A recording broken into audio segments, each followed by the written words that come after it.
Let me know when. Hello and welcome to this video. I am very pleased to have back on the channel Ben MAKINEN, the jazz drummer extraordinaire and documentary filmmaker, award-winning documentary filmmaker.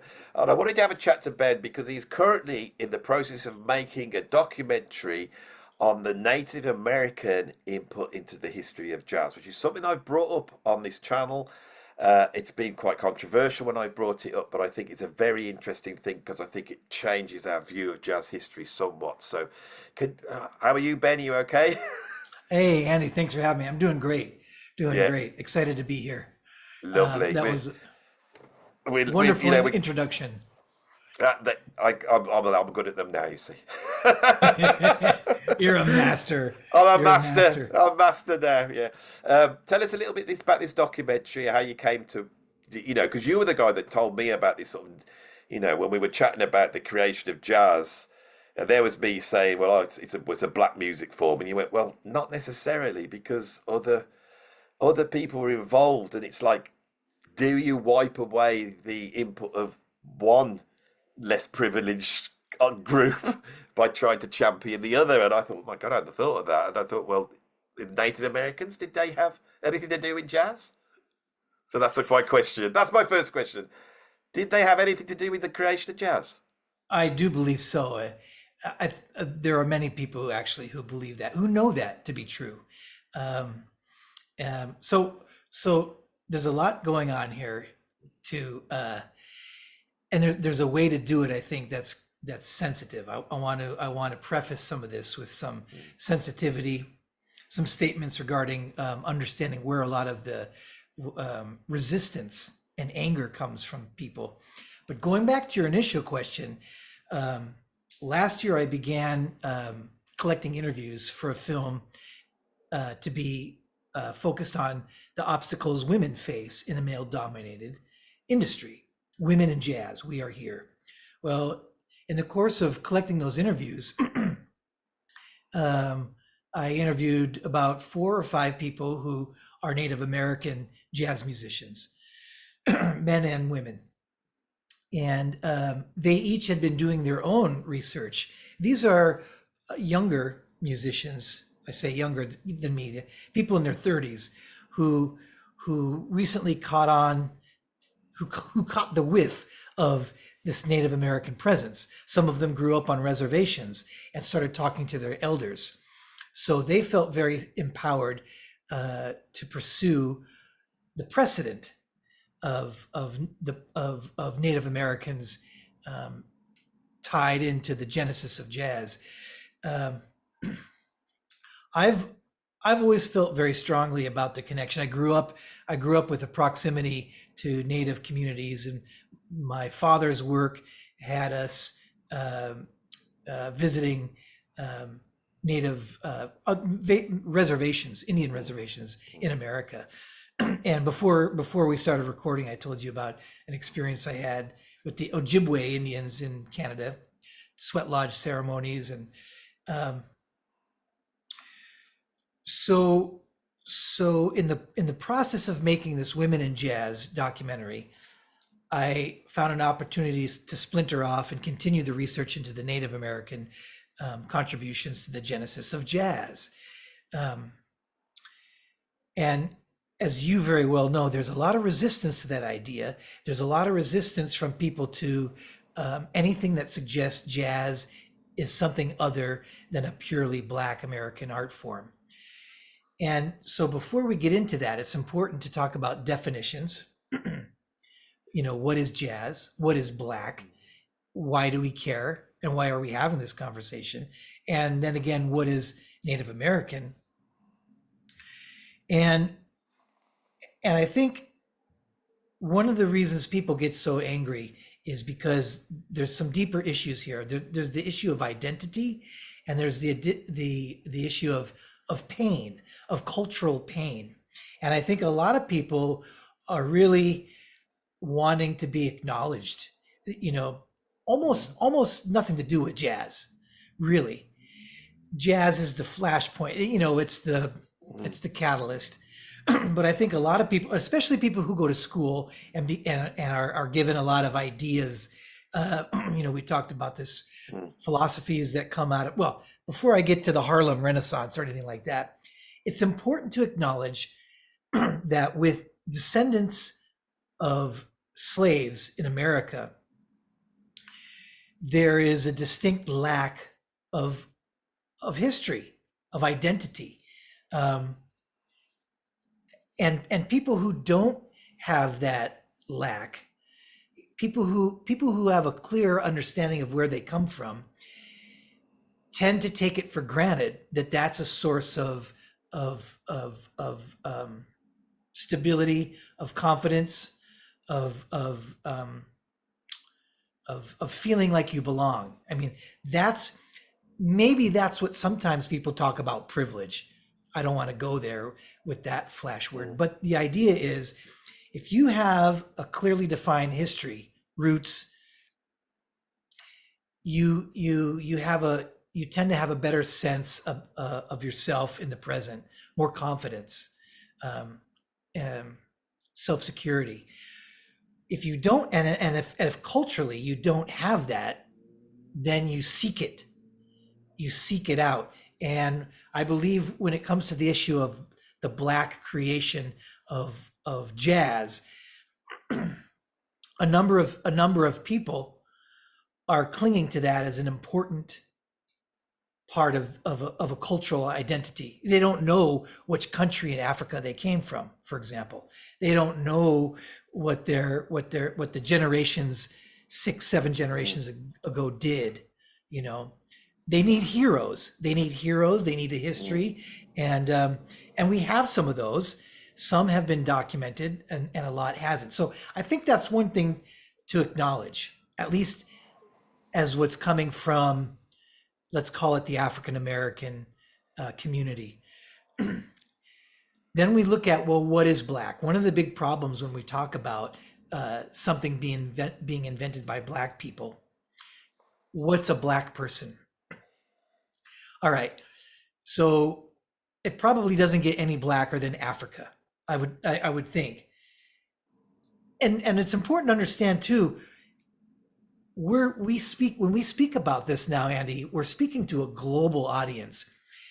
20, 30, 40 years ago, we could talk about Black people and have this understanding we're talking about descendants of slaves in America, for example. But there are Black people all over the earth, right? I mean, some people would look at my wife and call her Black. I'm married to an Indonesian Balinese woman. So what is Black? The people in America who made music, are not purely African. So they're not African Black, right? This may seem obvious, but it's important to make this distinction, because you can't just call it Black. When what you're really talking about are descendants of people kidnapped from Africa, brought over against their will. And once they hit the shores of the American continent, they quickly started assimilating with other people. So whatever was African Black becomes mixed right from the get-go. Okay, I understand this is going to make a lot of people angry, but I'm trying to present information that other people have researched, other people have ascertained. These are all things that can be verified through, or at least vetted through, other research. We can, and I'd be happy to share all these resources. But for example, we now know that before any African people arrived on the US continent, there was already a Native American population, some of whom were enslaved.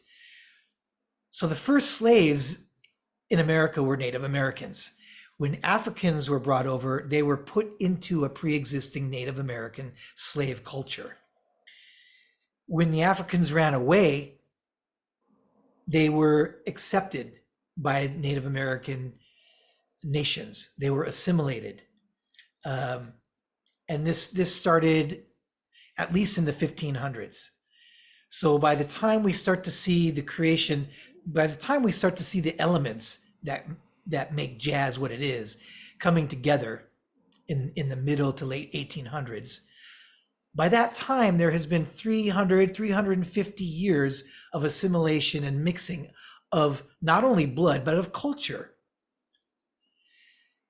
So, so for example, there are studies that show that in New Orleans, by the middle 1800s, among the enslaved population, 25% of them were of mixed Native American race.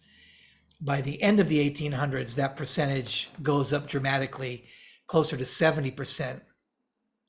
By the middle 1900s, it's close to 100%, like 95%.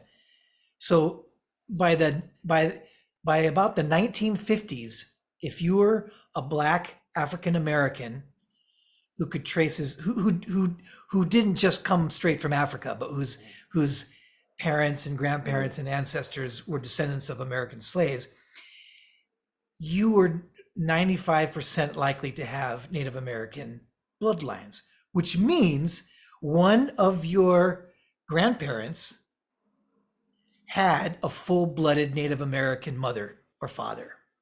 Okay, this is the way it shakes down. This is what makes it complicated. They're called Black Indians. People don't like that term, but more and more people are understanding. So the reason I say this is because what that indicates is that a number of African slaves assimilated with Native American people. Their cultures blended, their rhythms, their dance, their food, their language, their spirituality, which were already very similar. The Native Americans live close to the earth, practice ancestral worship, spirits of nature, the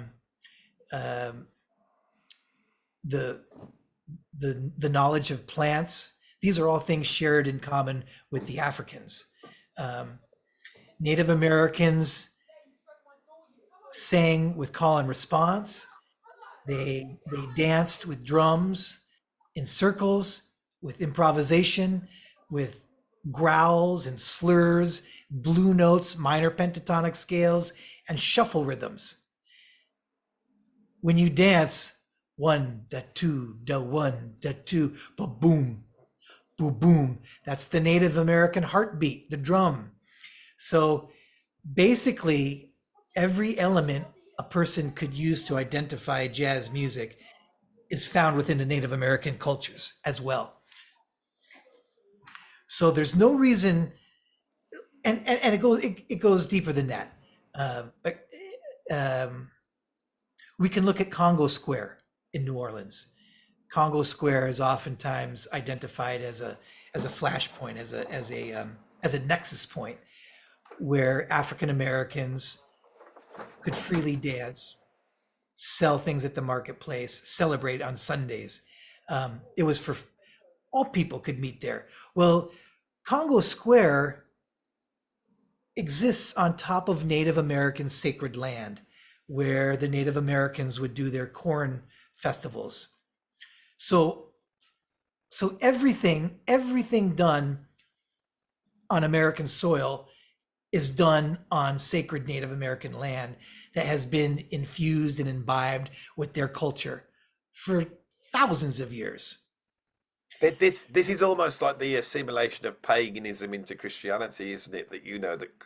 That we celebrate Christmas and Easter, and they're all sort of pagan festivals, fertility festivals, and praying for the winter to go, because Christianity sold itself by taking in the traditions of paganism. And it seems like the similarities between these two cultures meant that it wasn't just a marriage by convenience, that there was actually already cultural similarities that meant very much not only cultural similarities, they had a common enemy, the colonizer, the oppressor. The European colonizer was a common enemy, and the combination of the African and the Native American made a fierce military ally. And this is where the conversation, we go back to why do people get so angry about black and white? This is a false dichotomy. the idea of putting things in black and white is a tool used by governments to create a divide and conquer. It's a tactic that's at least first noted in 1503. By 1526, the Spanish sent a decree back over to Haiti, Santo Domingo, and they made it illegal for any African to be inside of a Native American tribe. Because they recognized that together they made fierce warriors, almost impossible to stop with their guerrilla warfare, at least as perceived by the European military. So it was decided that they must create a division between the races. This was as early as 1526. So it was very important to not only give us the idea that black and white should be separate, but to put them against each other. And we fast forward in time to America in the, at least by the late 1700s, 1800s, the American government has a policy now of not only making it illegal for Native Americans to have African Americans in their tribes, but to go and teach the Native Americans how to, well, they basically made it like an embargo and told the Native Americans, you will not have access to the blankets and the guns and the food if you continue to house or to keep Native Americans in your tribe. So there's all kinds of laws. They actually sent US military agents into the Native American nations to teach them how to subjugate their the African Americans, because the natives didn't do that. They didn't shackle people and beat them.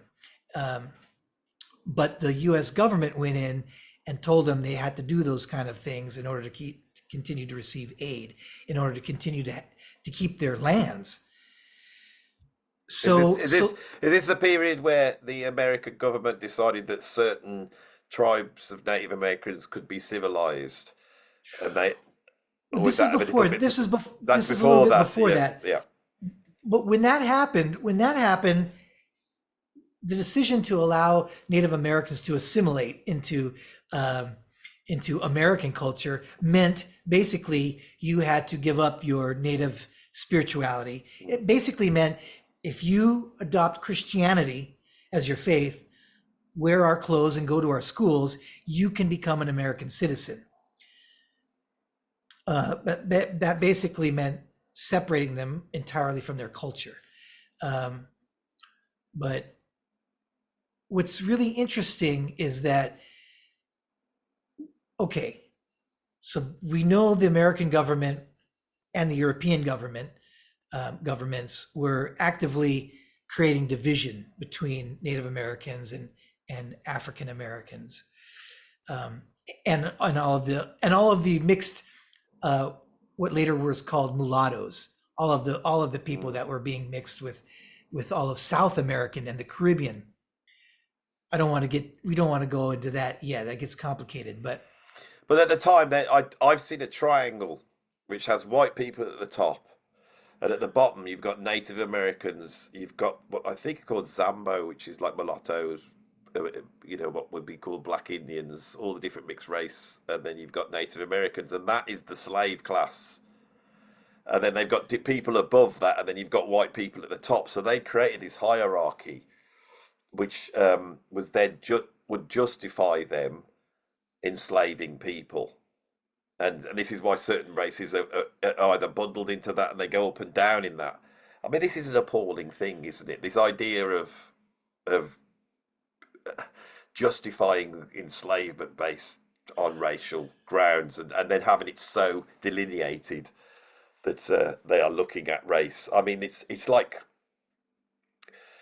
what the Nazis did, isn't it? It's America's great stain of race essentialism. It's absolutely horrible. Yeah. I mean, it's near genocidal. I mean, Yeah. it's brutal. It's inhumane. then that's another reason why a lot of people don't want to talk about it. But Well, this is why I brought it up, because I think we're talking about this. well, let me jump in. Let me jump in. Yeah, That's a yeah, very important point, yeah. Andy, because that gets into another aspect of why people want to say that only blacks, if you can define a black as a descendant of a African slave on American soil or from South America and the Caribbean coming up, is that they understand pain and oppression and abuse, systemic, and they're not the only ones. Everyone in the world has, if you go back far enough, has been oppressed and abused. However, in most recent history, arguably making that more accessible to our emotional expression, are the African American descendants in America and the Native Americans. As immigrants came to America, we can add more to that. The Jews, the Italians. I mean, there's plenty of people in Europe who are suffering as well and being oppressed, right? But before we get into that, which is more of the let's say 1850s on, and great immigration waves into New Orleans after the Louisiana Purchase, 1803. But after let's keep it before European immigrations. Let's just keep it with the African Americans and Native Americans. They both were being abused, tormented, enslaved, killed, et cetera, et cetera. The inhumane treatment of these people was off the charts. And one of the differences actually is the Native Americans were completely forced out of view of anybody, pushed off into the wastelands, right, called reservations. African Americans, while being enslaved, remained in the white colonial communities. So there was an acclimation going on. They saw each other every day. They heard each other. Sometimes they fell in love. Sometimes they raped each other. The point is they had a physical proximity that created a familiarity that actually, I believe, helped, once the slaves were freed, their transition into citizenship and being free people was made a little easier because of the centuries of proximity. We still don't talk about Native Americans because people didn't even know what they looked like. They didn't know what they sounded like. They were only given stories of savagery, right? Sketches or photos of the savage. So they got a really short end of the stick. No one was writing their history down. They weren't, they didn't have, they weren't writing books. No one was keeping records on the way African Americans were in the colonial white communities. So arguably the Native Americans were even more disadvantaged.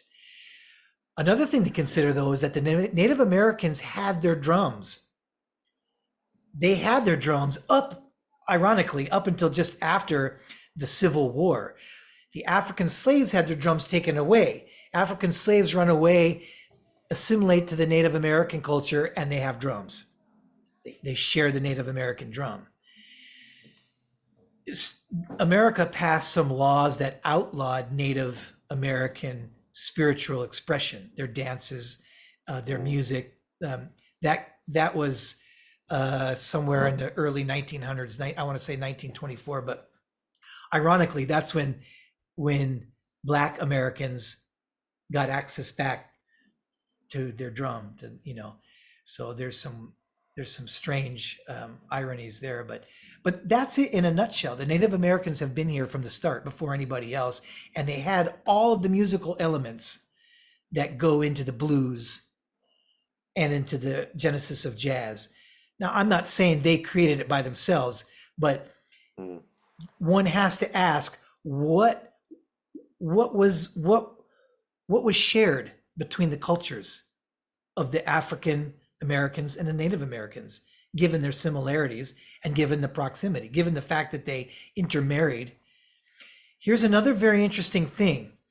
you and I, before we started recording, talked about, you see, before the Harlem Renaissance and before the turn of the century, before the 1900s, we had at least a triracial society. We had black, white, and mulatto, a lot of and Creole, but basically the mulatto was the term used for a lot of mixed race people.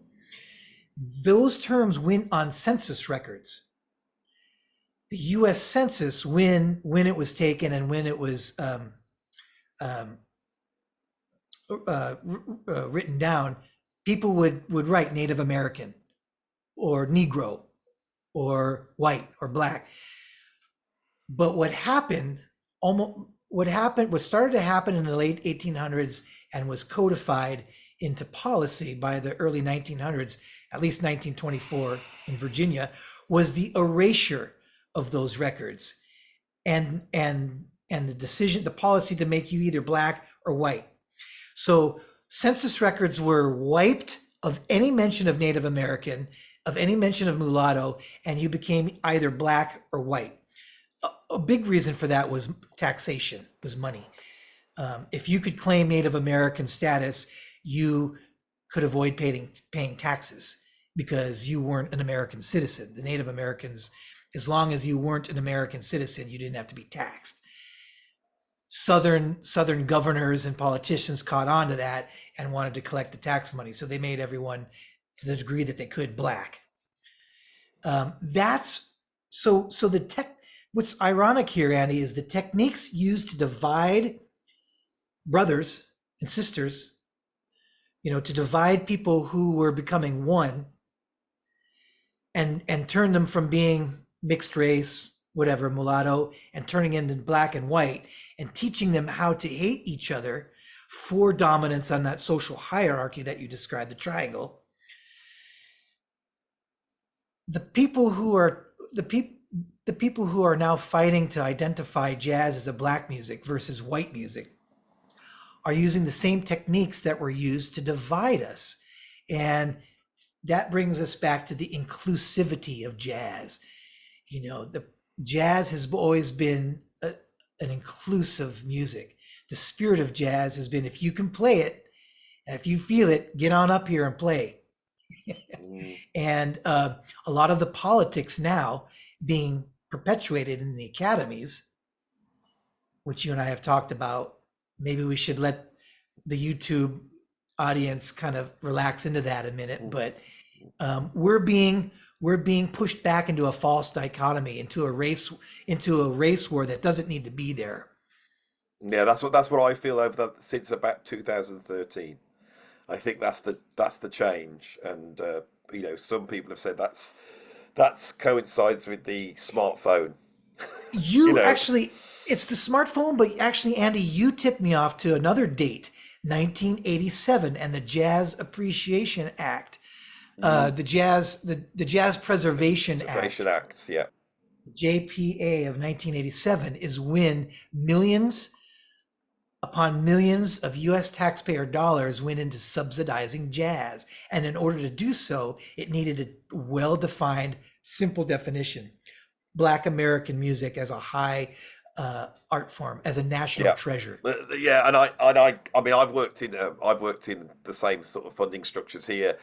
I've worked in an organisation that championed black music, and we used that term, and I became very aware of the politics around that. And one of the things that I saw happening was when there's lots of money, that money doesn't necessarily go to the underprivileged and poor. If you've got a policy of identity, it goes to people of that identity, and they're not necessarily poor. And on the whole, they're not poor. Wynton Marsalis makes about $2 million per year from jazz at Lincoln Center alone. Yeah. I mean, I know. And that's where, and I became aware of this. And so you get into a situation that if you say this, you've got to shut up. Or and one of the things that is fascinating to me. That's so anti-American. It's exactly. actually it's anti-jazz. That's what I was just about to say. Is that when you take the history as you've said, right, and it's plain to me that jazz is American music. That there's what I think the question is that why do we? I feel that jazz is black music. I feel it in here, and I think the reason is because there's a very specific involvement that black people had in the creation of this American cultural form, because it's an American cultural form. But you've jumped over the first. Yeah. Remember, what is black? I mean, Jelly Roll Morton, Sidney Bechet, exactly. Freddie Keppard. These are people who did not want to be called black. They identified their Creole roots. In fact, Wynton Marsalis, his mother is Creole, and her family did not identify as American. Okay, this is Wynton Marsalis's father has said this in print about his wife. She's Creole. She actually comes from Creole royalty, if you will, musical, but they did not consider themselves American. So why doesn't Wynton talk about that more? That's not black.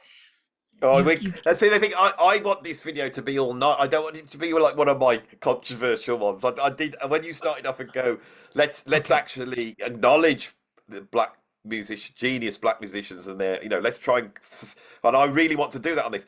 But the thing is, one of the things I'm very aware of is the New Orleans lot. Right, New Orleans what? The New Orleans lot, the Nicholas Paytons and the Winston it's more than that. There are guys coming out of Mississippi and Kentucky, and you look at like Willie the Lion Smith, who is called an African American, even though he's. But my point is today Jewish. Now, if you look at the thing that's going on in the American jazz scene. These people that are coming out of New Orleans, like you just said, they're privileged people. Who's privileged?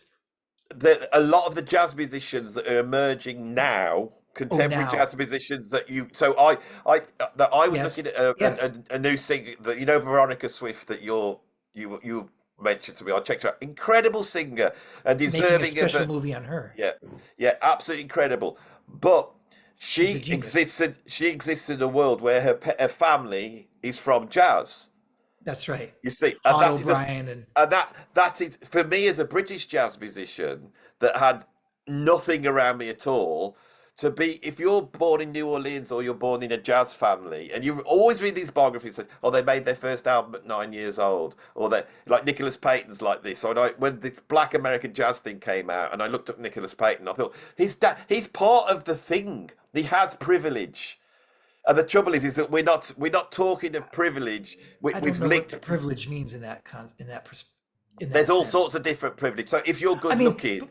If you're good looking, you've got the privilege of being good looking, and that will enable you to get through life. If you're born into a well-off family and you've got lots of money, that's privilege, right? In general, privilege, that's true. Yeah, and so consider all the children born of these jazz musicians into privilege, as you say, who did not become great musicians. We talk about the Nicholas Paytons and the Wynton Marsalis and I just said they're incredible musicians. They're absolutely incredible. No, I'm with you on that. Right? I know, and I don't begrudge them that. But what I'm saying is that if you are championing a lack of privilege, if there's money or redistribution that needs to happen, it's like in America, most black people don't care about jazz. They don't listen to jazz. It's nothing to do with them. They see it as the music of privilege. Oh, I never thought of it that way. And so when you see somebody emerging onto the scene, every single time, I can guarantee the same as if you've got a pop musician, right, that's emerging. I can always find out that they've come from an affluent background, because the only way of funding your way through it. And if you're a jazz musician, you've probably got a relative in there already. That's what I've seen over and over again. The way I see what you're saying is like contemporary jazz musicians would be viewed as coming from privilege. You're suggesting from musical royalty, the way I see it, is that they could be seen as coming from privilege because they went through an academy you That's know. another one there. That's the main one that's going on now. Is that if Yeah. you're, you know, It's it's very like expensive to be a great jazz musician. It costs a lot of money to get those licks down. I mean, to go to so Juilliard, to go to Berkeley. I I have seen people on the internet saying that you're not a proper jazz musician unless you live the life. And the living the life is living in New York and being part of that jazz scene. And I I look at mean, them and I think they are, that's just simplistic. and I thought these people are going out and playing gigs to their family members who are there going, oh, I'm so glad that we put our child through jazz college because we could look at the wonderful stuff they're doing. Because the money's there behind them. Nobody can do this if You they're know, just on minimum wage and they're working 40 hours a week. well, they used to. They used They to. used to, yeah, they used. This is the thing that motivated me to get into this. To say, look at what the people who created jazz. Say, let's look at the black people who. I know the term is, I agree with it, but say if we take that, those people were at the bottom, and they didn't Well, turn around and create a music. some of them, not the Creoles, Not not the the Creoles, cultured yeah, Creoles, who were or slave someone like, owners and owned yeah, businesses, and yeah, or someone like they Duke were. In other Ellington. words, I've said this over and over again. Is that if you look at the two great big giants of jazz, Duke Ellington and Louis Armstrong, to lump them together is wrong. Louis come from the bottom. He's come from the worst district in New Orleans. Duke Ellington used to have the Theodore Roosevelt come down and watch him play baseball on his way to work in Washington because it was a right. So different, this is a fascinating thing. And both of those musicians are great. They're geniuses, right? brilliant geniuses. Yeah, I'm not. Louis I'm and yeah. Ellington. So that kind of suggests that you don't have to be poor and miserable No. uh, to Like become Miles Davis, Miles Davis when he got to Juilliard and they said you got to be able to suffer to play the blues, and he thought to himself, I've never my suffered, he said. yeah, my dad's a dentist and my mum's beautiful. I've never suffered in my life and I don't intend to. And he That's got a up great walked quote. out. That's a Uh, great quote. That's right. And Miles is probably one of the most emotive, passionate, Exactly, soulful exactly. jazz musicians ever. So if we take the example of Miles Davis, the way that Miles Davis the way he saw himself, that he could operate within the world of jazz, that his identity wasn't defined in a way by him being a black person. He championed, he was very vocal in championing his blackness, which I think is fantastic, and I've always loved blackness in music. If I listen to George Clinton or James Brown, it's something that I think you could recognize. But I think the reason for that is that if you go back to the creation of jazz, despite all this horrendous uh, subjugation and violence, this form of music was created, which in itself embodies the idea that is in the American Constitution, this idea that everyone's equal and there's people are free, despite the facts and experience they've gone through. Uh, I have an issue with the idea of jazz being associated with democracy. Yeah, I'll get to that. The idea that I like is that you're free to express whatever it is you need to express. In other words, it's an unfiltered, uncensored opportunity for you to be 100% you on stage with the musicians. To me, that's not democracy. I believe that the idea that democracy is somehow inherent in jazz, I think that's wrong, and that's been used as a propaganda tool by the U.S. government, actually, to instill nationalism, really, and to send out into the world, the Department of Defense tours with people like Louis Armstrong. yeah, Those were intended to show the rest of the world that blacks and whites are harmonious in America, that America loves their black people, blah, blah, blah, blah, blah. And that was not true 100%, in government. that is really interesting what you've just said there. And this is one of these things this is why I do these videos, because it's the Stanley Crouch idea, isn't it? That jazz embodies this sort of democratic, thing. It's a bunch. And, That's a crock of poop. I mean, yeah, jazz is I music. I mean, even just look at it. You've been in bands What band what band has ever been democratic? There's a band leader that tells you what song we're going to play, what tempo, Yeah, and who's going to solo and who's not going to solo. That's not a yeah. democracy. Yeah, I don't think anybody in the Buddy Rich band ever thought that Never. This was that's a not a democracy. democracy. No, that was musical Stalinism. I think we got And with not in Buddy. Duke Ellington's band either. You Yep. know, Duke was the leader. Um, so that's Duke was famous of doing what governments do in his Divide and Conquer, isn't it? He actually promoted division within the band so that he could get control of it by putting one person against the other. He's well, famous for that. You know, presumably to great genius, to great artistic effect. Um, yeah, there's something to be said about that for sure. But what's interesting to me is let me go back to the idea of black jazz.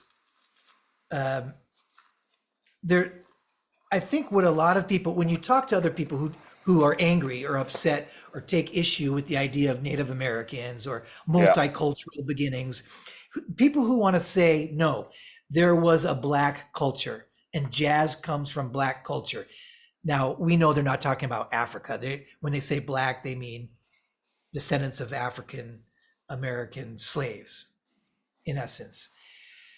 The problem with that, not the problem, I think what makes them upset about the idea that white people, if you will, want to take credit. And you and I haven't even talked about that. I've been talking about Native American. Native Americans are not white people.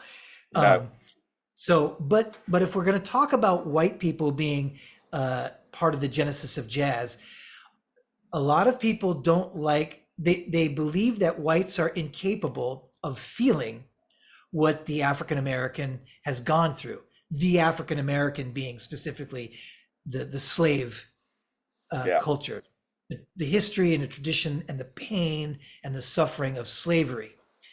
Now, there's a legitimate point to be made that in terms of the pain that can be expressed in jazz, and jazz is a wonderfully celebratory, upbeat music as well. But when we talk about it as a vehicle of pain, yes, the memory for many, let's say, white people of being oppressed is more distant.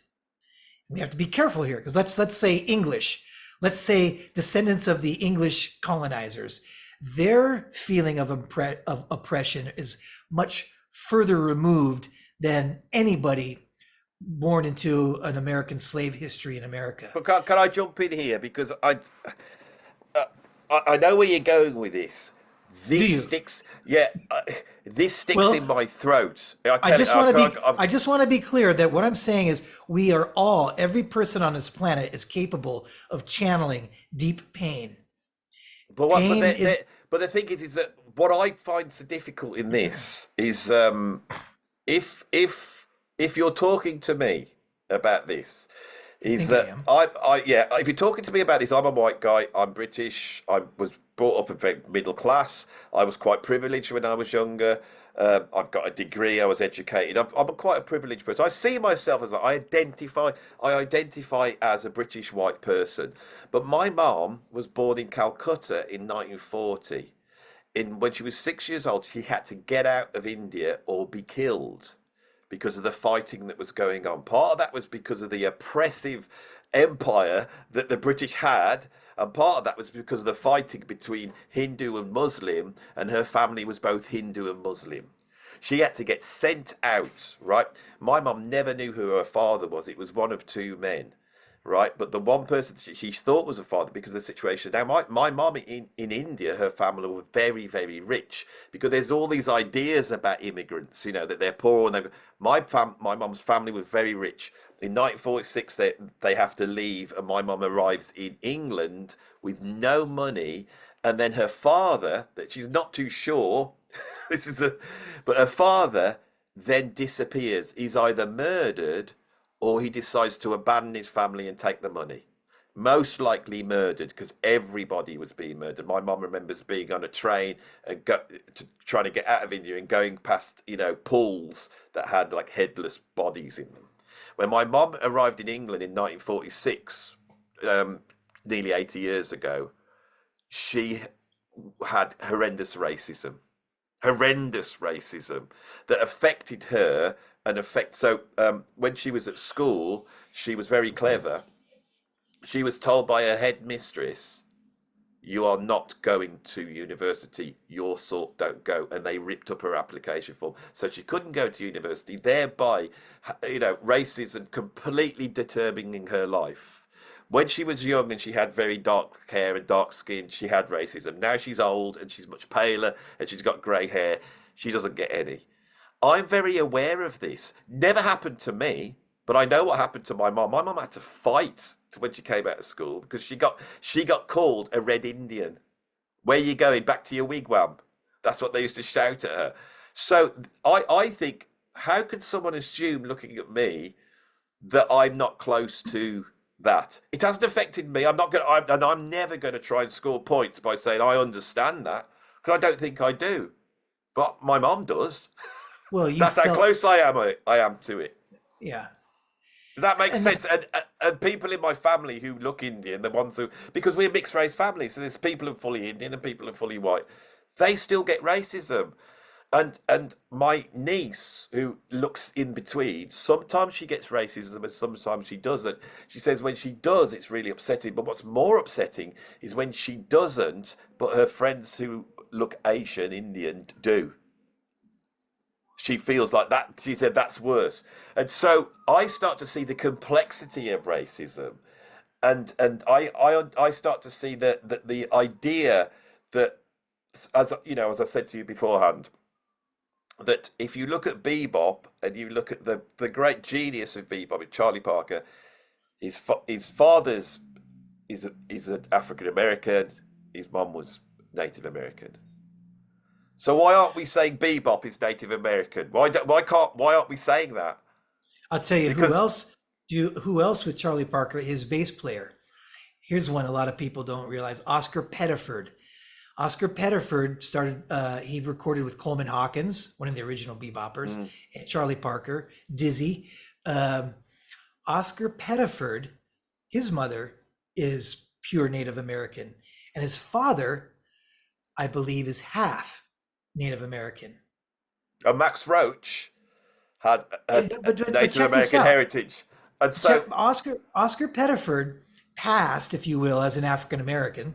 Yeah.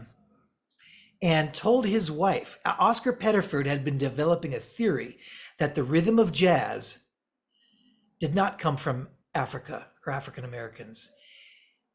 Oscar Pettiford, the father of bebop bass, was raised on an Indian reservation and took part in powwows, the Native American Indian dances. He held on to a theory and he kept it secret. He shared it with his wife, out of fear of being ostracized by the Black community, that the jazz rhythm, the 4/4 pulse, came from Native American dance, from the Native American drum.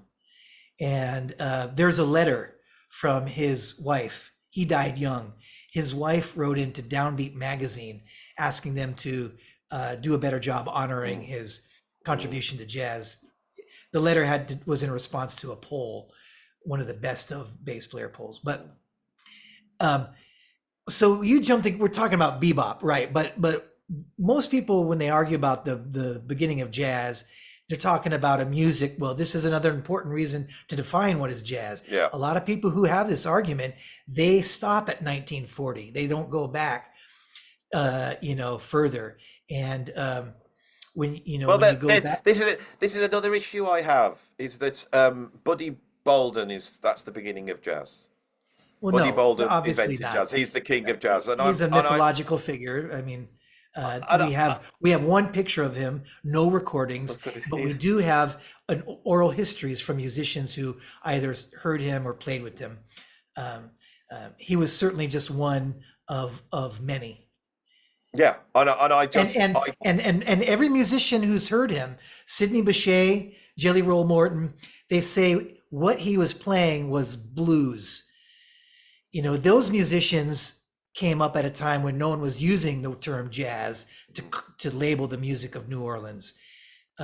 So people wouldn't have been calling it jazz. Even if it was what we would consider jazz now, the musicians weren't calling it jazz. They were hearing it as blues.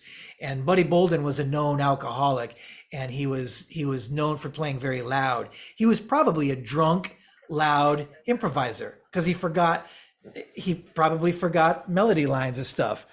So we've been in bands. I know we've all played with drunk people who are charismatic. Buddy Bolden was said to be very charismatic, very loud, and playing blues. Blues variations of marching band tunes and whatnot. But he's a figure. Yeah, people like to say how can someone be the inventor of something when there's no record of what he did? Exactly. There's not one recorded note of Buddy Bolden. So we can go either before him or to his contemporaries, Manuel Lopez, Freddie Keppard, Bunk Johnson. We can pick up the thread, King Oliver. We can pick up the thread from guys, but okay. Sorry about that, Ben. We just had a technical difficulty, so we've had to stop and start filming. You're in mid-flow about who was it again? That Perez guy? Was it? I think I misspoke. His name is Yeah. Emmanuel Perez. There was another. Ray Lopez was one of the authors, along with Nunez, of the Livery Stable Blues, the first jazz record by the ODJB. However, we were talking about Buddy Bolden. Of course, we don't have any recordings of Buddy Bolden. It's been rumored that they actually did record a wax cylinder. I used to not believe that rumor. It just sounded like... Yeah, I've read that there was this mysterious wax cylinder. Well, I've read enough to believe that it's very possible it was made. However, wax cylinders being as fragile as they were, and the technology was such, the wax cylinders could play and record. So it's very likely that a dentist or a shop owner, a businessman in New Orleans had one of these machines and maybe did make a recording, but they were so fragile. Apparently the wax would wear off after about 20 plays. They were designed to be erased. The wax could be smoothed down and reused. Maybe it melted, maybe it got crunched. It's believable that that there was a session, but we don't have any record of it. And my point is that some eyewitnesses or oral witnesses like Sidney Bechet claim that there were much better trumpet players than Buddy Bolden. And he named Manny Lopez, for example, who arguably from his ear was just technically a better player. Doesn't mean he was a better improviser. Doesn't mean he was a better musician from an emotional standpoint. It just means there were other guys, a lot of other instrumentalists who had it going on there. We weren't recording, but you mentioned Sidney Bechet being one of the earliest virtuosos on the instrument, which he was one of the earliest virtuosos. But I interrupted you at that point and suggested there were virtuosic drummers as well. And I've been doing a lot of research into the drummers, and there's some really fascinating stuff out there. And you said all drummers should have a statue to D.D. Chandler, right? Well, D.D. Chandler was one of more than a handful of great New Orleans drummers. Baby Dodd's, one of Baby Dodd's teachers was, I want to say, Henry Zeno, not Zeno. Let me check my notes. I'm having a memory lapse. There's a couple of different guys in New Orleans who gave Baby Dodd's lessons. D.D. Chandler may have been one. Let me see. Henry Zeno. I think Henry Zeno was one, and there was another guy. I mean, there's a whole slew of famous New Orleans drummers. Papa Jack Lane, of course, who did some of the first integrated groups. John McMurray. There was a guy named Rag Baby, Mike Rag Baby. But then you said D.D. Chandler invented the bass drum pedal, and he didn't. And there's some very interesting. Well, okay, so I stumbled across this English rock band that actually gets credit for inventing the bass drum pedal, and that sounds absolutely absurd. Every drummer in their pants is going to try. Every drummer at home is going to try to reach out and strangle me. But it was an English rock band responsible for the invention of the first bass drum pedal. Because in 1848, the Richardson family harmonicum rock band performed at Buckingham Palace by decree of the Queen. The Queen, what do you call it? By royal order, right? Yeah. A command performance. That what it is. That's the one. Yeah, command performance. A command performance, and for Prince Albert, I believe, right? Must have been married to the Queen at the time in 1848. Well, the Richardson family was a group of guys. He was a father with 3 or 4 sons that played tuned rocks. Basically, rocks that were found at a quarry in the hillsides, if you will, of England. Trying to remember the name. There's a museum where this instrument's now kept, and they played these tuned rocks somewhat like we might think as a marimba, pitched rocks, and they would play. They were a sensation. They were playing all over England and Scotland, playing music of the day on tuned stones. Well, when Richardson got the call to go play for the Queen, he wanted to up his game. He added bells. The rocks were laid out on like a large table, and he had shells with metal bells, tuned bells added on. So he's got a multi-percussion setup. Skiddaw. Is it Skiddaw? Is that a city in England, Skiddaw? No, I've never heard, but this is where the rocks were found, and they're housed in the museum at Keswick. Yeah.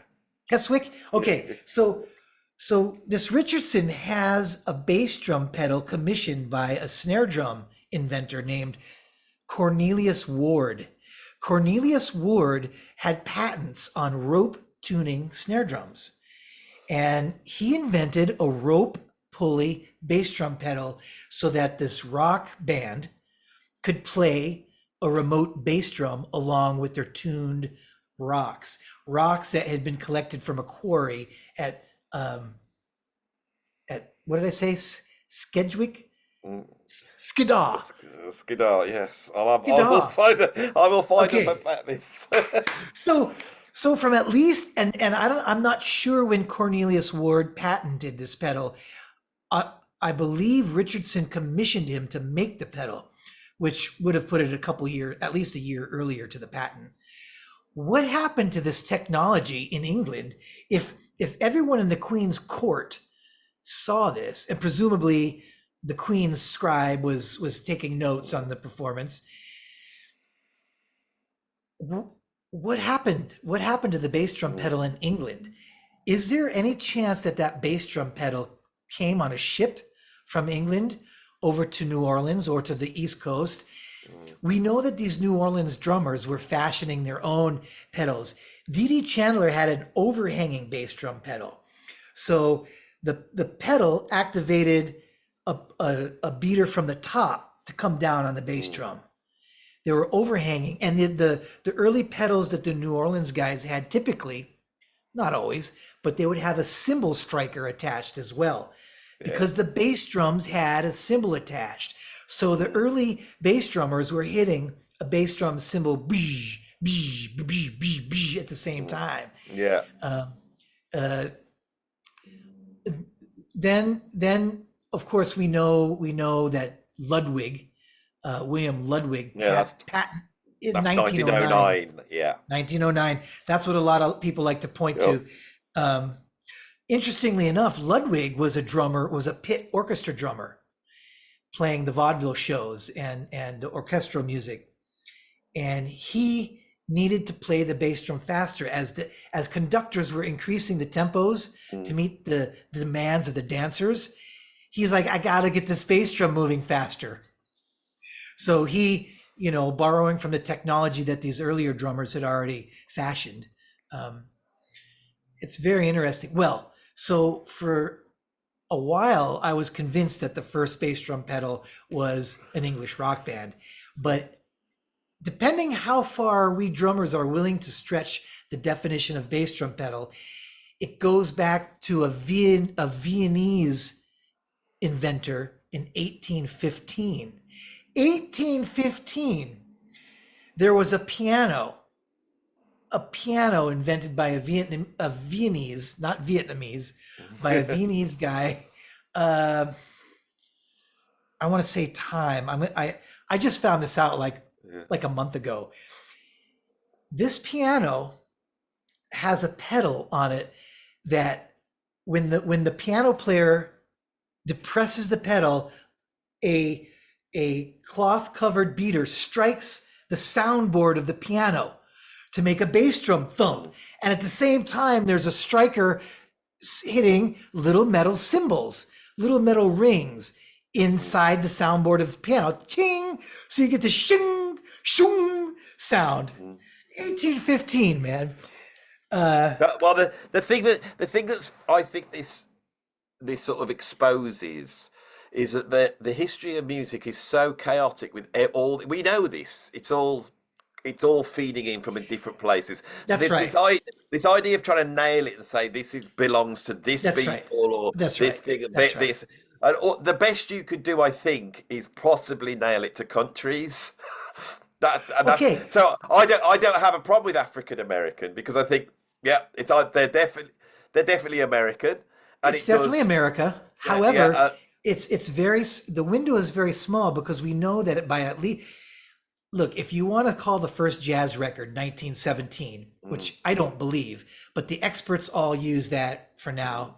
That's a whole nother question why. But the original Dixieland Jazz Band with the record of 1917 is kind of, by 1920, jazz is all over the world. By 1920, at least, it's in Bombay, India. Exactly. It's in Shanghai, China. So when a person, to identify the kind of music invented by one cultural group, you have to go a lot further back than 1917 to find a kind of music that's only being played by one culture, by one ethnicity. And there is no monoculture in America. And that's why jazz didn't come from Africa. That's why it didn't come from South America, where South America had the African slave population and they had a lot of drums. South America is all about the drum and triangle and cowbell and right. Okay, jazz. Can I jump in here because we're both drummers, aren't we? We're both drummers, right? I do believe so. Yeah. So all drummers. I have listened to African music, and the thing I get from African music, it's like a 6/8 feel. It's like boom. Okay. And where's that? Where's that in the first? Andy, where is that in the first jazz? So when you're a drummer, now if you go to Latin America, which is clave, so go. You can see that that's related to African music, but it's still not the same. But it's still different to that sort of syncopated hemiola. When I was a kid, I would read that the rhythms of jazz had come from Africa, and I'd be going, "Oh, how?" Everyone takes that as the gospel. I was a drummer playing it, and I was thinking, but it doesn't. It sounds like when you go to the old jazz, it sounds like marching music. It's like okay. Right. Now that's the first thing. Now the second thing I want to throw in is when I started to study drum technique, that the drum kit is created in jazz music. The technique associated with that, when I started to study it, there was a whole history there. And it was a completely different history. Sanford Moeller, going back to those in the 1920s to those old people's homes and finding these Civil War drummers, and the fact that drum technique had come from Civil War drummers, the Molar technique and the Gladstone technique, and then there was French timpani. And that's when you watch Baby Dolls, you watch those early drummers, they are masters of that. They are masters of snare drum technique. You know, when you see these guys and they sort of throw the sticks up and they're catching them and they're doing, and their touch, and you look at their drums and there's a tiny black dot in the middle because they're so accurate, because they've gone through that. I know what they've gone through. It's a hidden art that people have forgotten. And Sanford Moeller was uncovering it, and it comes from a different place. It comes from America. You know, the Moeller technique comes from American Civil War drummers. Yeah, Moeller got it from, like you said, the Civil War drummers. Yeah, yeah. I wonder, you call it American. I wonder, I mean. Oh, it goes that it, when I did really study this, the earliest I got it back to was the, ironically, English Civil War drummers. They were the first, they notated certain ways of holding the sticks, like the basic rudiments, the sort of paradiddle exercise. So when I was studying drums, we got to let's be fair to our fans, our YouTube, stick drumming,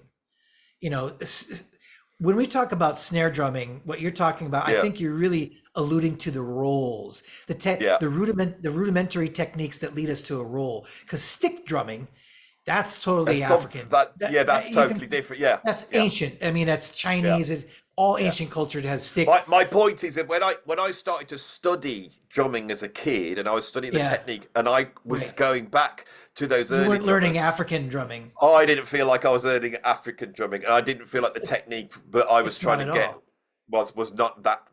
It was not that at all. Well, and that's why this does not deny. Art Blakey went to Africa in the late 1940s. He spent at least 2 years in Nigeria and arguably in Ghana and possibly Nigeria. And Art Blakey came back and said, jazz does not come from Africa. Africans do African music. Americans do jazz. Yeah.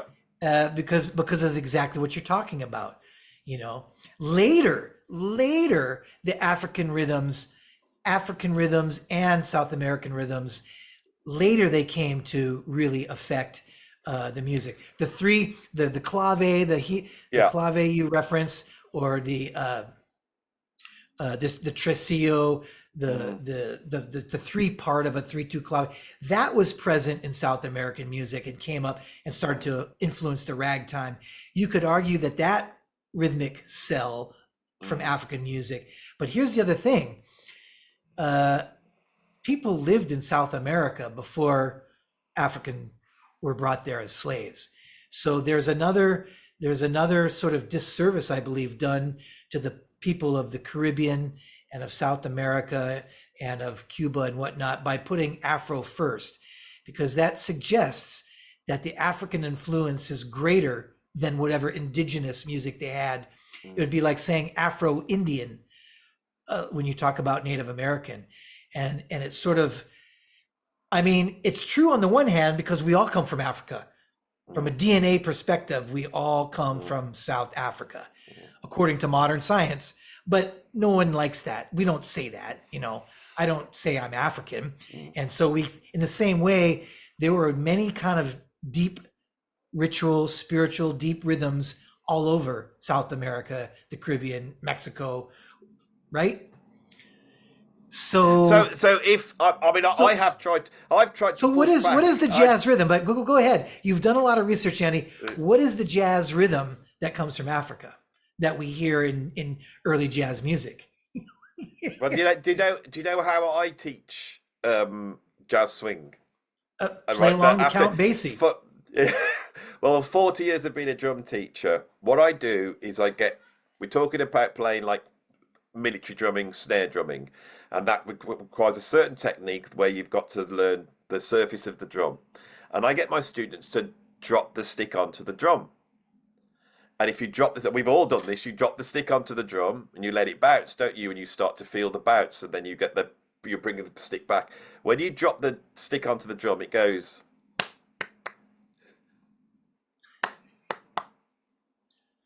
Right, natural physics. Yeah.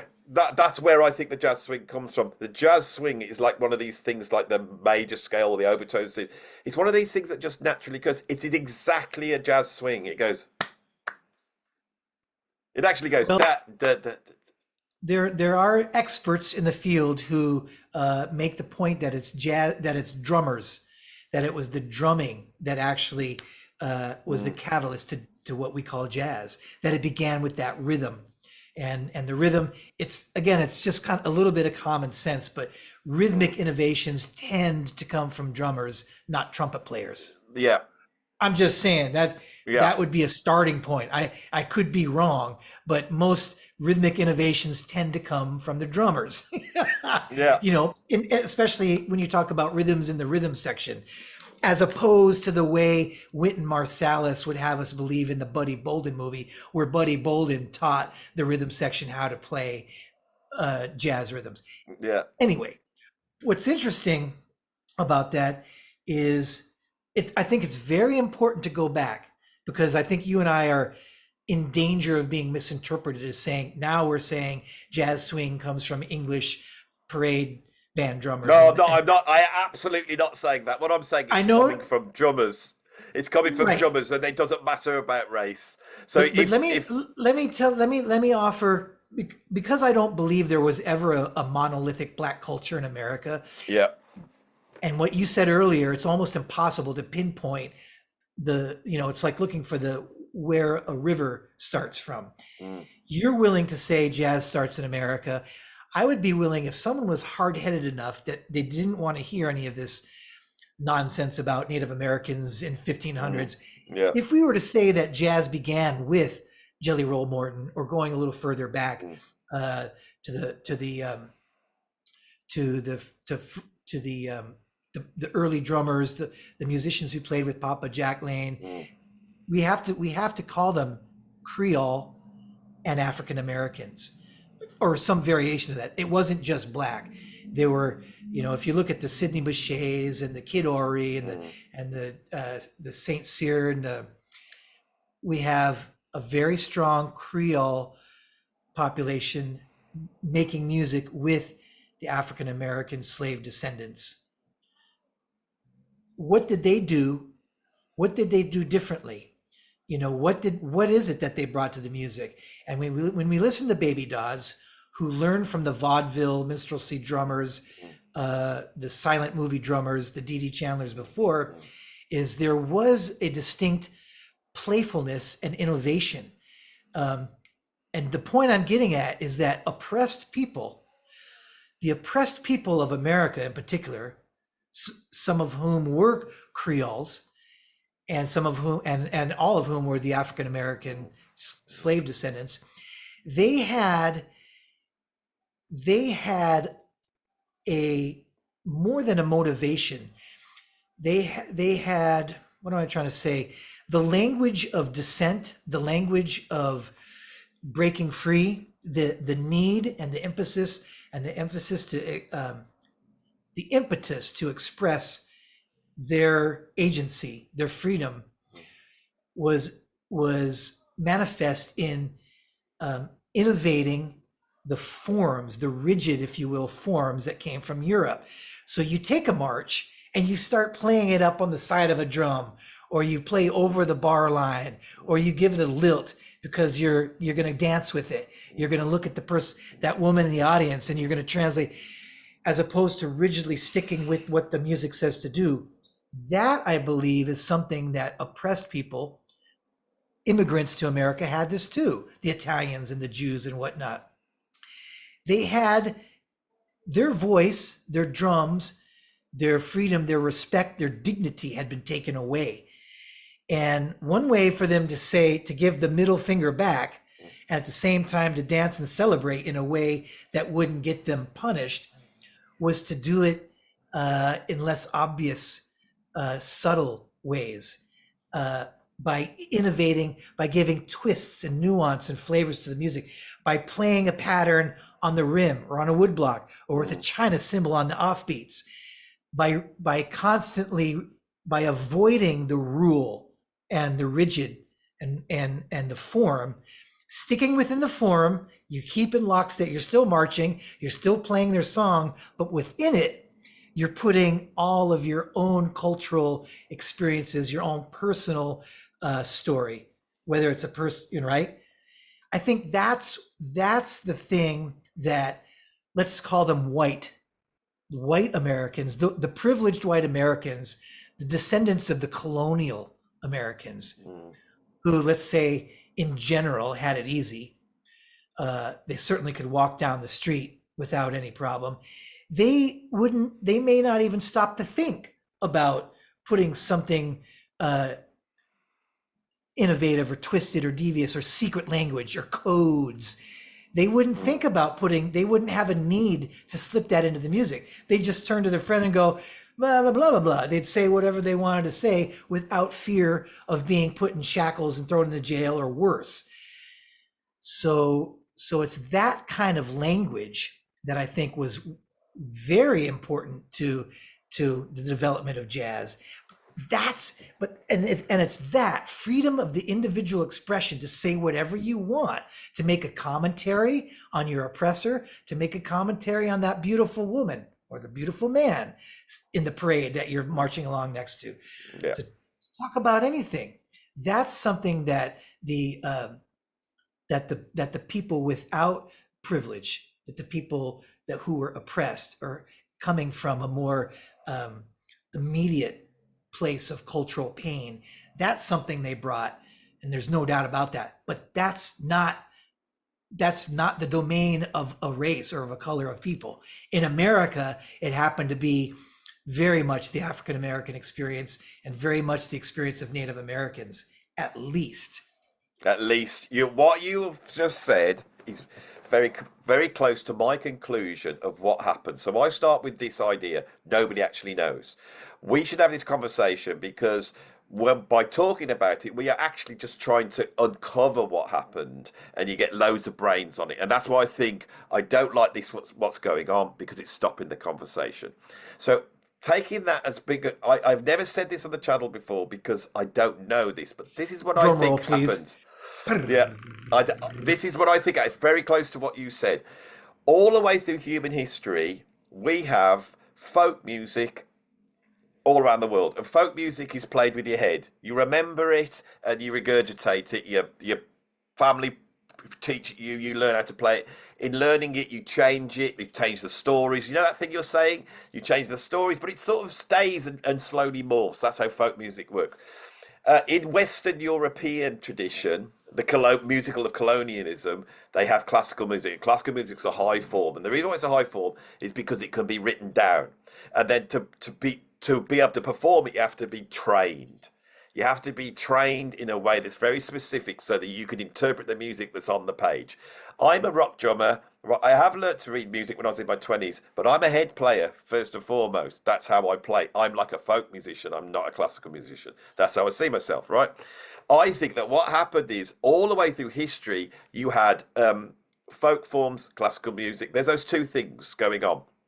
In America, in New Orleans, suddenly, because of the turmoil after the Civil War, that gets mixed up. And what you have is, with the Creole musicians, is Creoles have been highly trained in classical music and could do that stuff, and then suddenly they drop down into the folk area. And by the same token, people that were head players, folk musicians, are trying to get gigs playing what the classical musicians, the marching music that you have to read. And so in New Orleans, there's a sudden mishmash. And I think what it's really about is nothing to do with race. It's to do with sophisticated European music mixing with what at the time was a mishmash of so many different folk forms, from minstrelsy, the blues, Irish folk songs, Appalachian music, gospel, all that things.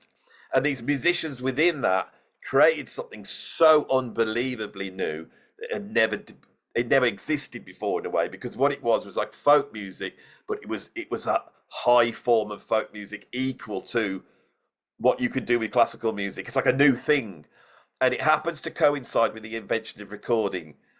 And now here's the other thing that I think happened. Close. Yeah. Yeah, I think so. So you imagine they got now these. So I think this is the really weird bit for me. I think that what happened to this mixture is the guys you could read, the Creole musicians that are suddenly having to drop down, they turn around and goes, oh, these guys are jazzing it. They, you know that term that where jazzing is like making it up? They're making it up. It's like that Homer Simpson. They quote used about the jazz. word faking. Faking, yeah. Faking. Yeah. That was a lot of those early New Orleans musicians would talk about faking. Yeah, and I think there's a hierarchy, and it was to do with a lack of privilege. It was so the people that created jazz. Yeah, what do you have to lose? Yeah, the people who created jazz are all the underprivileged people in New Orleans. Now, this is the thing that Martin Luther King says. I know I'm white and I'm not supposed to mention Martin Luther King, but I am about to do that. Maybe that's in England. In America, you can say anything you want, I think. Okay. So I think Martin Luther King's his way of uplifting black people out of the situation was to concentrate on class. So you concentrate on the underprivileged. If you concentrate on the underprivileged, you will bring the underprivileged, which in New Orleans probably was predominantly people that were labeled as black. But it wasn't. So that's why the black musicians were playing jazz. And it was the ability for them to go, oh my God, we can express ourselves with this form. But it's not enclosed within black. It's enclosed within underprivileged. Let me jump in.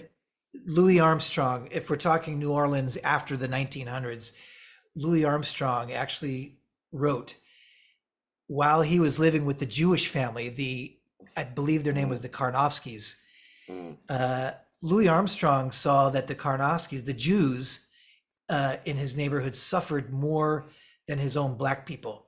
And Louis Armstrong wrote, it always mystified him how his black people wouldn't even help the Jews who had it worse. The blacks that Louis was around could get more work. So it wasn't just the oppressed in New Orleans wasn't just what you call the black.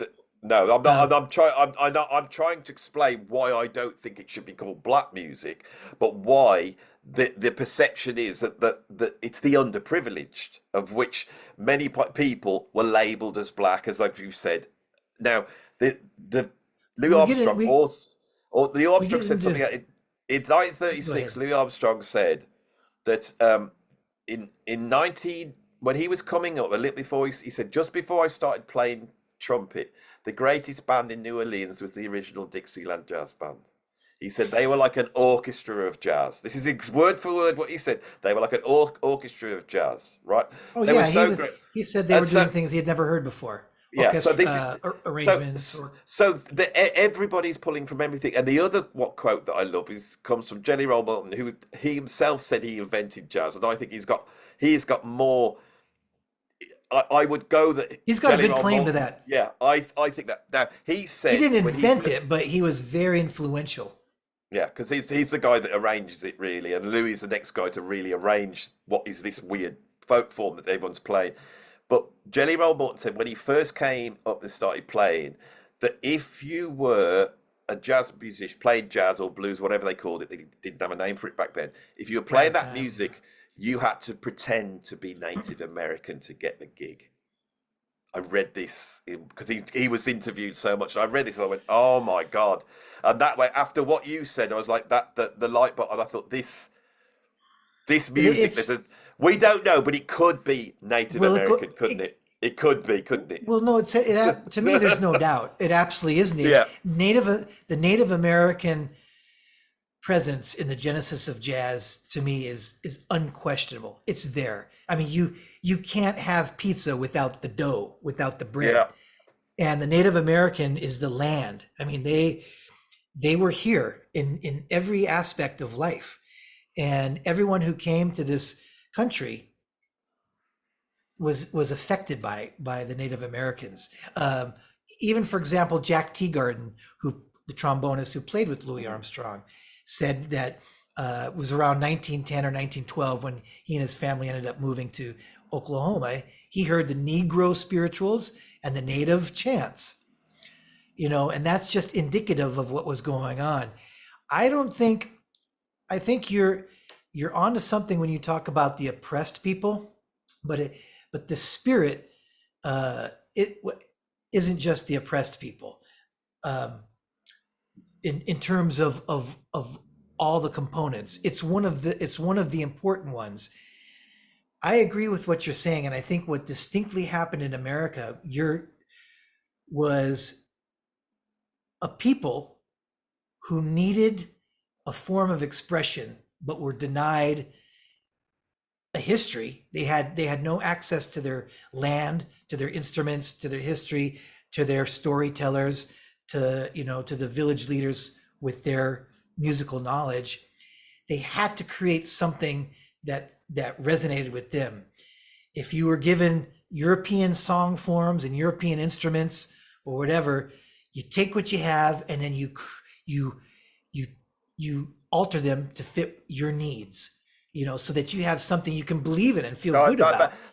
That's what I agree. And the other thing is, but one more thing along that. One more thing, if I may.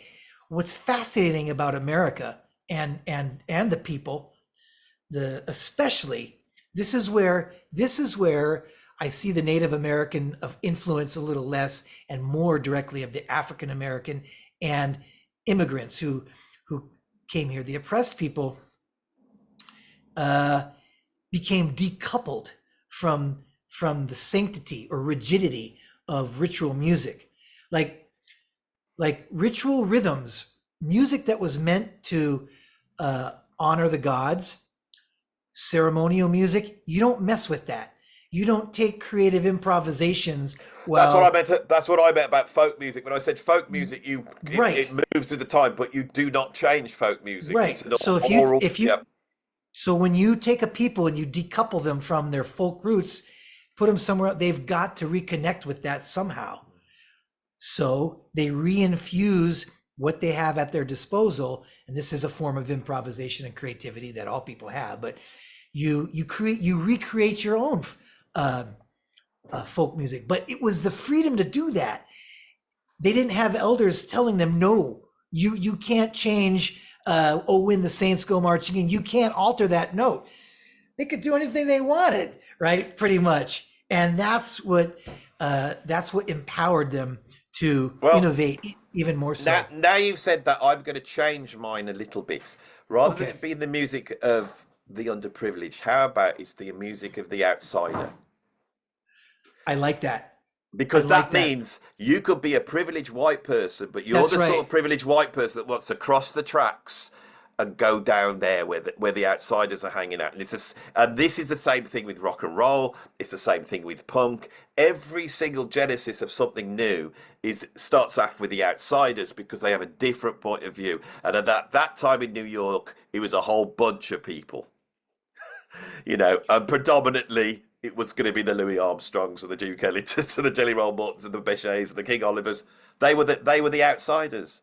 And Buddy Bolden is mythical because he sounds like the ultimate outsider. And so, because he was this insane drunk that was loud and, breaking the rules basically. And people love that. They love to see someone breaking the rules. It's all part of the entertainment industry. That's what makes myths. I mean, that's what makes bigger than life. I mean, that's probably why he's so famous. I mean, he was a rock star. He was really living the life of a rock star, even though he didn't have as much technical facility as the other. There's one other thing that I've got a theory about. When Blind Lemon Jefferson was discovered, it was because suddenly, they recorded original Dixieland jazz group and it sold records. So they went, oh, we better record some of this music. And then they started, what was it? What was the first blues record? I can't remember. And these records the first blues record was 1920, first jazz record 1917. It's Mamie Smith. Depends. Yeah. We could go back to 1914 for the first blues record. But I'll do that later. And there's piano rolls and all sorts. But the point is, the reason why we're talking about this is because it's sold. It was successful. Now, this is a thing that I think no one ever says. When Blind Lemon Jefferson was signed, the basically OK Records rang down to record shop and said, we want to do this. And they found a guy that was, busking outside the shop and they signed him. Now, it's the same thing with Big Bill Broonzy, when suddenly these sort of Delta blues artists started to get signed up. He was a slick Chicago guy, and he goes bolted all the way down south, puts on some overalls, puts a straw in his mouth. How much is jazz simply the music that a certain section of American society went, oh, this is selling, let's do it. So jazz actually does start in 1917. And what we have before that is all sorts of different music. They're playing folk songs, they're playing Civil War music, they're playing... And I think these musicians, Buddy Bolden could have been going around playing anything, we haven't got a clue. We forget the commercial aspect of jazz. As soon as you go, oh, what's selling? This jazz. What's jazz? Oh, it's like this. Oh, I can do that. That's right. And musicians are great at copying new things. Yeah. That's what we do. Well, that's a great point. And I don't argue it. I actually would quote Sidney Bechet and Pops Popwell and some of these early New Orleans musicians who are on record at the Tulane University Hogan Archives with their oral histories, saying that a number of these well-trained symphonic members, Creole musicians in New Orleans, were pretty upset. They were mystified at why people were flocking uptown to hear the African Americans play this more, street music. It's like all the big band. It's like all the big band musicians when the Beatles come along, isn't it? It's like, I'm a trained musician. That's a great analogy. And so they said we got to learn this stuff. We got to get hip to this if we want to work. And it goes even further back. Another instance is W.C. Handy, who people like to call, some historians call him the father of the blues. Father of blues, yeah. Winton kind of mythologizes W.C. Handy in one of his Harvard lectures. And he likes to ascribe, Winton has ascribed a more noble artistic spirit to W.C. Handy, but the story actually goes in Handy's own words and other first-person narratives is when W.C. Handy was going through the South playing with his, I think it was maybe a 9-piece or 7-piece band. He was playing in a black community with his band, and when they were done playing his little more straight music, the locals said, hey, do you mind if some of our own musicians come up and play some of our local tunes? And he said, go ahead. 3 musicians come on stage and play, Gut Bucket Blues. And W.C. Handy said, I saw more money being tossed down at these 3 guys than my whole band got paid. He said, that's when I realized that's the music. Yeah, and this is the whole thing. This is it. So there's one more question I want to ask you. I think we're near the end of this. Now, before we get onto this last question, I just want to make clear that Ben had no idea he was going to do this today. We were just going to have a chat, and I said, oh, shall we film this? So I thought we were going to chat with Sean Corby, actually. Yeah, Sean, and it didn't happen. And I said, shall we hit record? I was prepared to be a good listener. Yeah, what we've just done is we have just talked about the origins of jazz. None of this is set in stone. None of this anyone has to get angry about. We could be wrong, we could be right. We're having a discussion. You may go, that sounds feasible, or I don't agree with that, and I welcome that in the comments. What I don't welcome so much is getting accused of being whatever, that I'm a this and I'm a that, because I've dared to even discuss this. And as we've started to get to the end of this, you realise that the origins of jazz are much less sacred than everybody wants to make out. That's the thing I've learned from this conversation. That there's probably a lot more humour and fun and a lot more like irreverence and profanity in the creation of jazz than all these people who want to see is this great moment that uplifts the black people. It's two comments about that. You're right. We've got to remember that the innovators, when we go back and talk about this jazz music, we're talking about kids, teenagers that partied their asses off. I mean, right? Yeah. We're not talking about academically trained, self-important people. We're talking about people on the fringes, the outsiders. I mean, they Yeah, drank, it's they outside of that. partied, Yeah, and they had nothing to lose. So they just went crazy. Okay. They were kids, and that's where this innovation comes from. So you're right. It wasn't sacred in that sense. well, It, no, it's to me, ex- to me as a father, especially, it's sacred in the sense that humanity was at work into play oh yes, without a doubt, yeah, yeah. And there's a okay. beauty in there, and that's the beauty you appreciate. I can remember the other day because I love Louis Armstrong, and I thought I'm going to watch a Louis Armstrong concert. And as I sat down, I felt quite worthy that I was watching Louis Armstrong because he's so important. He's the greatest musician, I think, believe he's the greatest musician of the 20th century. When I watched it, what blew me away was how incredibly entertaining this live gig was. Louis could go on and put on a show, and it had everything. It had jokes, comedy, it had solo spots. He did like popular music. He did proper jazz. He played the blues. They had this, and this. They were virtuosos, and they were in control. And I just thought, Louis Armstrong, what he was a genius at, is he could walk out in front of an audience and entertain them. That's all he cared about. That's what he was trying to do, and everyone forgets this. They want to get all, oh, it was this noble thing. It was about entertaining people. Now, the question I want to ask you right at the end of this, now I've given that proviso that hopefully people go, yeah, why is it that two middle-aged white blokes care? Why do we care? Can't we just walk Wow. away and just go, oh, if black people want to have jazz, it doesn't affect me. It doesn't affect me. And because that is the one criticism I would label at myself. I would say, Andy, why do you care? You could still play jazz. No black person's saying you can't play jazz. No one's shutting you out. They're just what they're doing. Why do we care? Because we obviously do, because we've spoken about it for about 2 hours or something. So why do we care? Well, it's on the one hand, it's like asking why someone cares about spirituality. I mean, when has spirituality ever been fought over from a racist perspective? Mm. Well, let me take that question back. I guess Yeah, religion's religions, but different though, isn't it? spirituality, Yeah. this music, I mean, I was born into the music. My father was listening to John Coltrane, took my mother to John Coltrane before I was born, so it was in the house. I grew up with it. A person doesn't even need that. When something speaks to you, it's because there's a universal truth to it.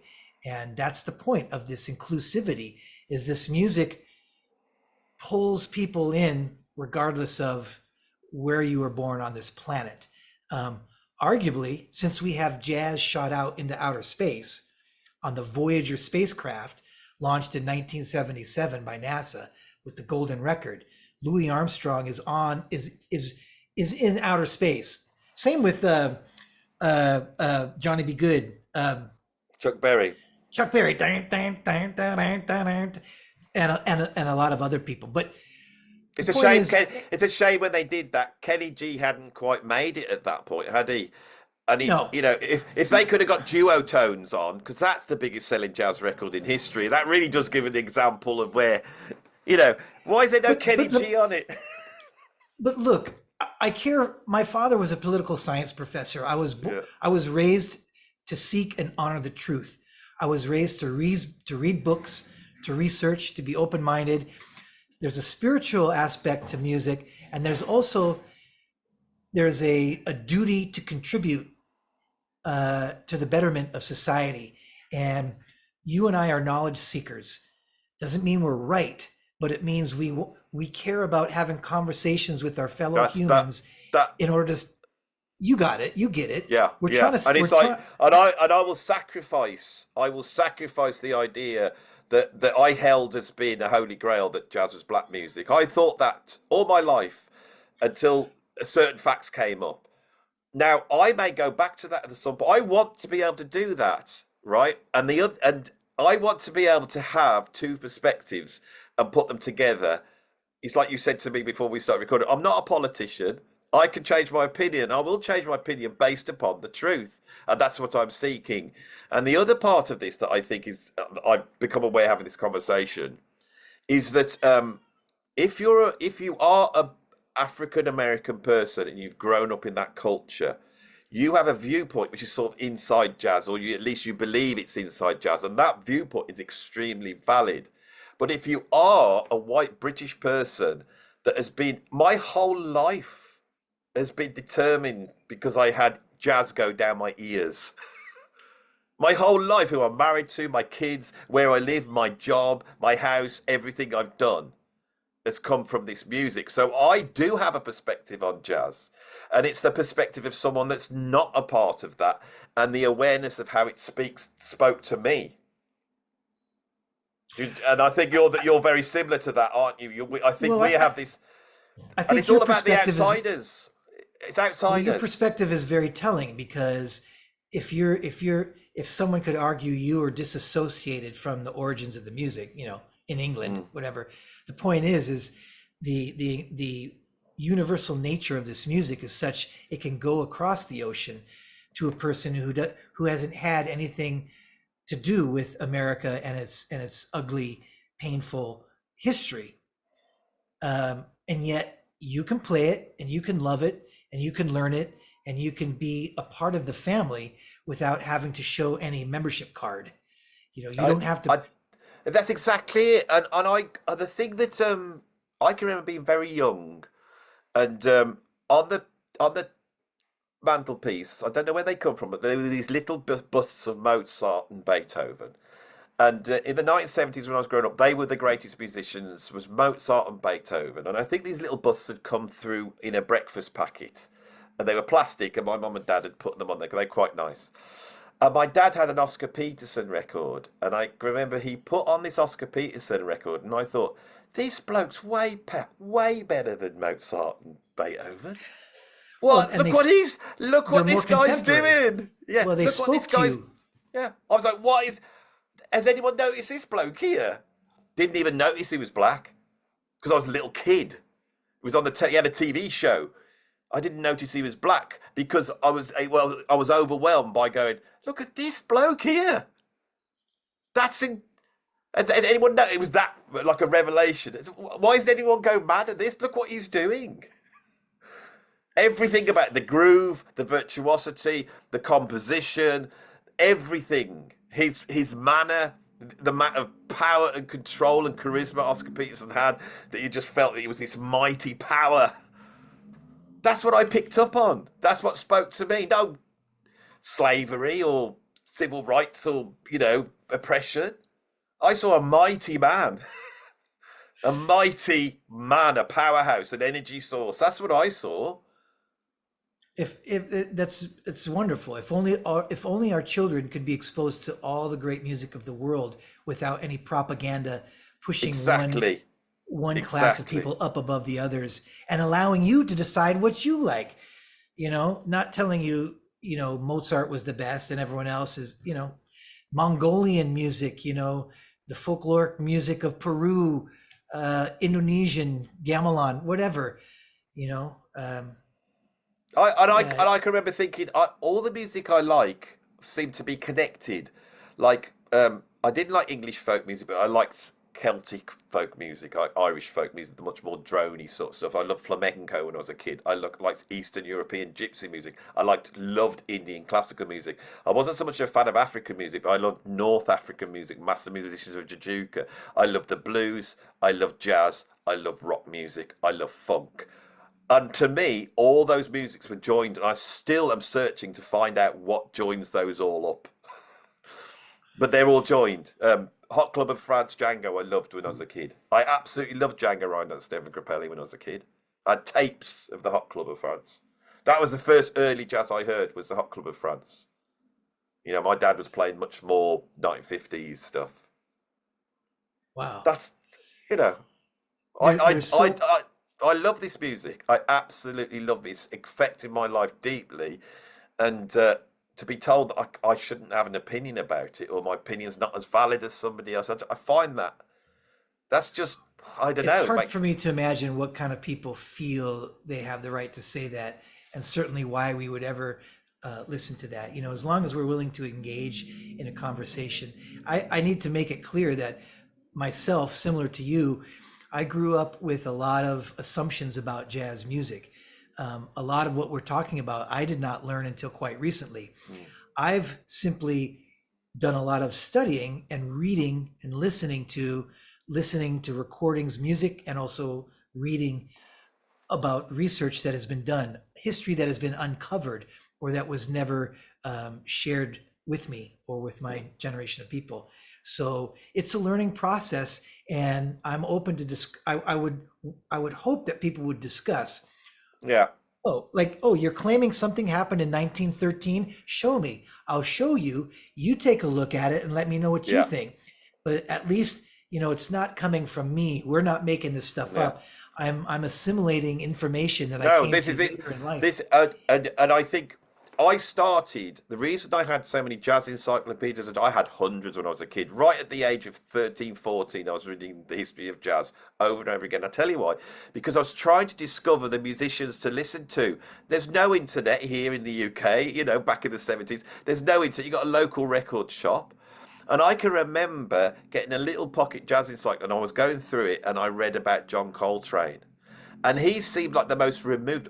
I said, Dad, have you heard of John Coltrane? He was like, yeah, I think I might have a record. And he pulled out a big band Dizzy Gillespie, and Coltrane was just playing alto on that record. And I put it on going, this is John Coltrane. This is what the book, I don't get this. I can't even hear him. I was searching. That's why I learned about the history of jazz, because I wanted to find out about the musicians. No one was giving it to me. Right. I had to, What's important, Andy, is to know now that those histories you were reading, although truthful in certain regards, were just the tip of an iceberg. I mean, the men writing those histories had biases and an agenda that, one, pretty much left women out of it, almost left all of the women out except for some token female singers. So you were reading jazz history about... I realised that straight away when I was 13 years old. You know why? Because they wouldn't cover the jazz rock. The what? The jazz rock? Yeah, the jazz rock was being side, and I was like, because by this time I grew up listening to jazz as a kid. Then I discovered rock music, and then I discovered jazz rock, and that's my real field of knowledge is jazz rock more than jazz. And these books, I was going, Keith Jarrett's an amazing player. Where's he in the book? He's a proper jazz player. He's a heavyweight virtue. He's one of the greatest pianists in the world. Where's Keith Jarrett? Where's Pat Metheny in my book? They weren't there. Where's John McLaughlin? Yeah. Well, those books were probably written at a time when those musicians were maybe 20 or 30 years old, right? Yeah, and also, but when they got mentioned, it was derogatory as well, right? Because this is when I was really studying. This was the 1980s. So what it was is like, Miles Davis was this great player, and then he'd sold out in 1969 when he did Bitches Brew. So I go and get Bitches Brew. It's the heaviest way out album I've ever heard in my life. I go, how is this pop music? I don't get it. I thought I was going to get Sly and the Family Stone, and I got Bitches Brew. What are they? And I realised that they were lying. I realised that they had. At that point, you're reading the writing of critics and fans, not of researchers or historians. Yeah. So that's one big difference, And when you consider that, we have to tell ourselves, why does his opinion matter? It's just one guy. Okay, so he writes. Yeah, he writes books. He's smart. He knows words, but yeah. Well, the Joachim Kuhn, is that the guy? No, Berendet, who wrote the big jazz one. The European Joachim Berendet, I think his name is. Who wrote it's called the Jazz Book, right? That was a brilliant. I read that over and over. That was my book when I was coming up, and he loved the fusion, and he put a spin on it. He loved the Mavish Orchestra and all the bands I love. So that's where I got my stuff from, and I thought, well, if he's got this opinion, anyway, I think, I'm aware that you're in Bali and I'm in the UK, and it must be like midnight there now. It's only 10:15, but my 4-year-old son is looking at me with his fire truck saying, "Yeah, hey, I know. Put the jazz down, Dad. Well, I think we're done today. We'll have another go at this another time. But it's been lovely chatting to you, Ben. Lovely chatting to you. It's always lovely. You're a wonderful person doing great things, and I really appreciate you conversing with me, inviting me in. Yeah. Do you want to say bye to everybody? Bye. Goodbye. Don't get upset with what we said. We love you all. We do love you all. We love you all. Music's for everyone. Call us out on anything. Ask for Yeah. references.